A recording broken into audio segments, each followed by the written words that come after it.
Nah, moga-moga dari video yang baru saja Anda saksikan, Anda sekarang paham ya bagaimana pergerakan bumi mengelilingi porosnya, ya.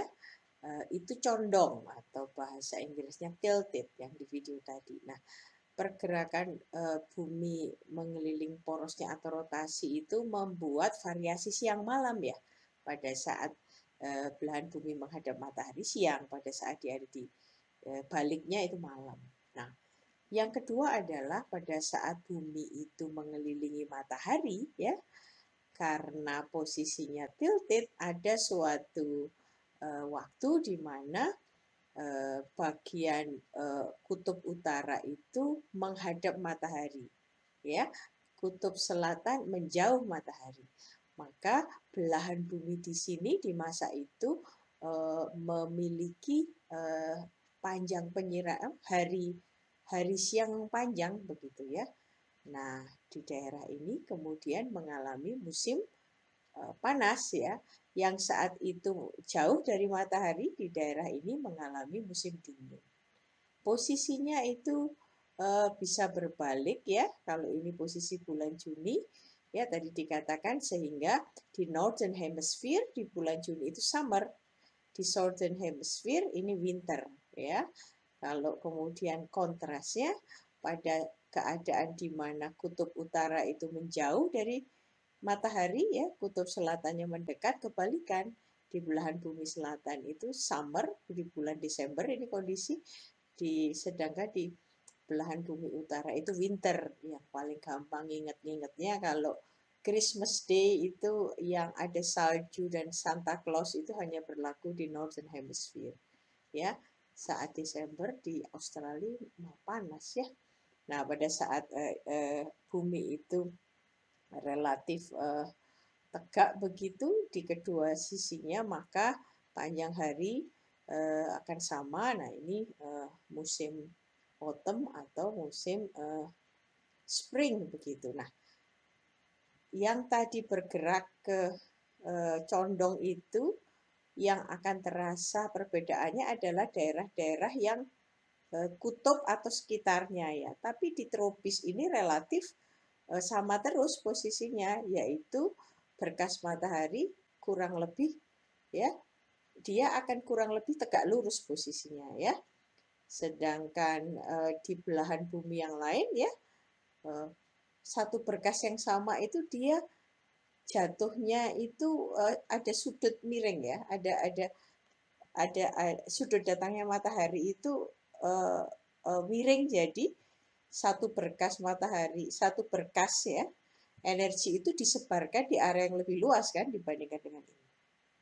Nah, ini yang menyebabkan salah satunya selain karena tropis itu jaraknya dengan matahari lebih dekat daripada di daerah kutub ya, karena dia matahari itu juga tegak lurus, energinya didistribusikan di area yang lebih sempit dibandingkan ini, maka daerah tropis ini dapat energinya lebih banyak ya. Jadi hasilnya adalah selalu hangat ya.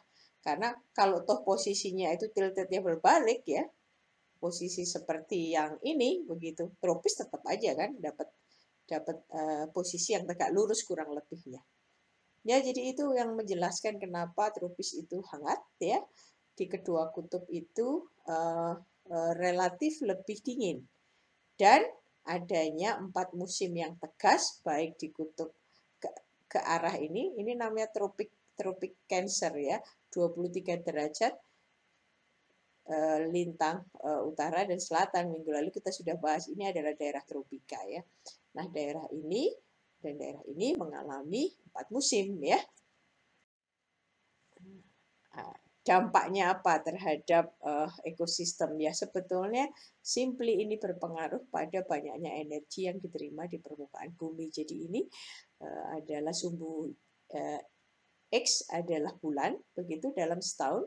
Sumbu Y itu adalah daily solar radiation yang diterima di ketiga lokasi yang cukup ekstrim yang berbeda latitude. Latitude itu lintang. Ya, jadi ini adalah 0 derajat tepat di garis khatulistiwa, ini 40 derajat, ini 80 derajat sudah dekat kutub. Coba kita lihat yang ekstrim dulu. Yang di dekat kutub kita akan menjumpai ya, ini ada bulan-bulan tertentu dia nggak dapat sinar matahari sama sekali ya. Nah, ada bulan-bulan tertentu dia kemudian mendapatkan cahaya matahari, tapi kemudian ya dia dapat dapat radiasi gitu ya. Nah, kemudian dia turun ya pada bulan tertentu, kemudian dia intensitasnya turun pada kemudian nggak ada lagi. Ekstrimnya adalah tropis. Ya, kurang lebih di dalam setahun itu intensitas solar radiation yang diterima itu sama. Ini yang menjelaskan kenapa tropis itu hangat terus.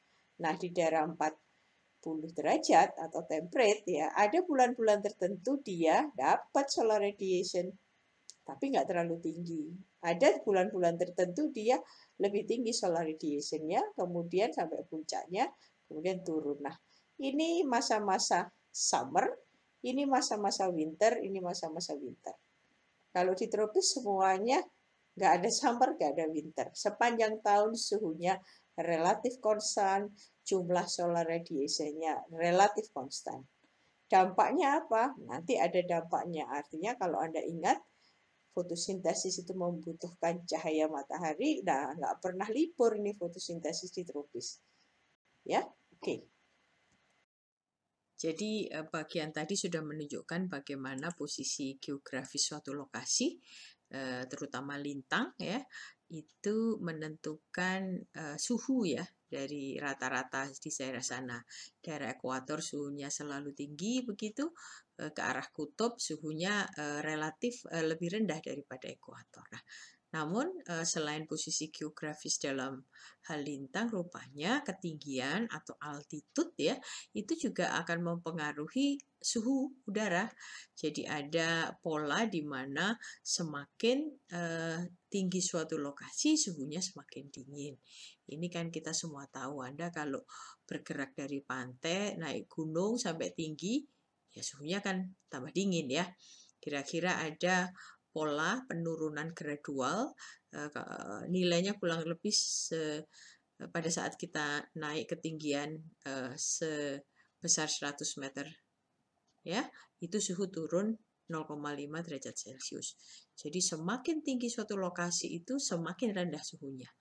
Ya, jadi ini gambarannya ya, ini semakin tinggi itu suhunya semakin turun ya. Pada suatu tempat di mana daerahnya itu sangat tinggi, suhunya pun bisa sangat dingin sehingga bisa memicu terjadinya salju, terbentuknya salju di sana. Nah, pola penurunan suhu karena ketinggian ini menjelaskan kenapa di beberapa daerah di tropis, walaupun secara lintang dia ada di ekuator, tapi kita jumpai salju seperti halnya di Gunung Kilimanjaro ini di Afrika ya, atau di Indonesia di Gunung Jayawijaya, walaupun ini sayangnya saljunya sudah tinggal sedikit di sini.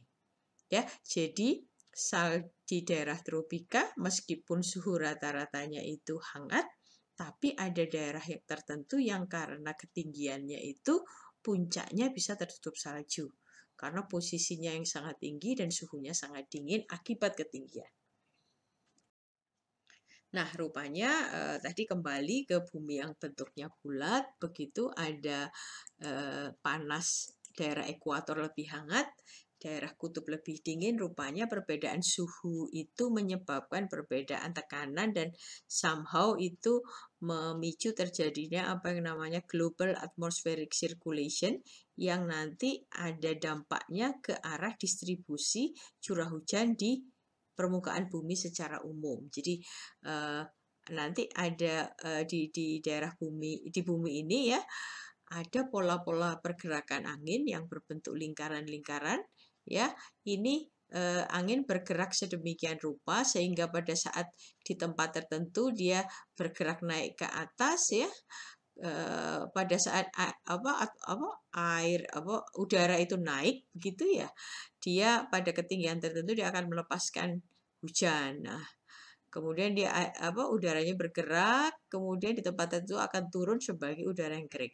Nah, jadi ini ada namanya global atmospheric circulation yang pada akhirnya akan mendistribusikan dua hal, mendistribusikan panas dan curah hujan. Nah, prinsipnya itu secara umum ya. Nanti kita akan coba lihat terjadinya sirkulasi ini melalui video setelah ini ya. Baik, setelah ini kita lihat ya video tentang global circulation, atmospheric circulation, dan bagaimana dia akan berpengaruh pada distribusi curah hujan di permukaan bumi.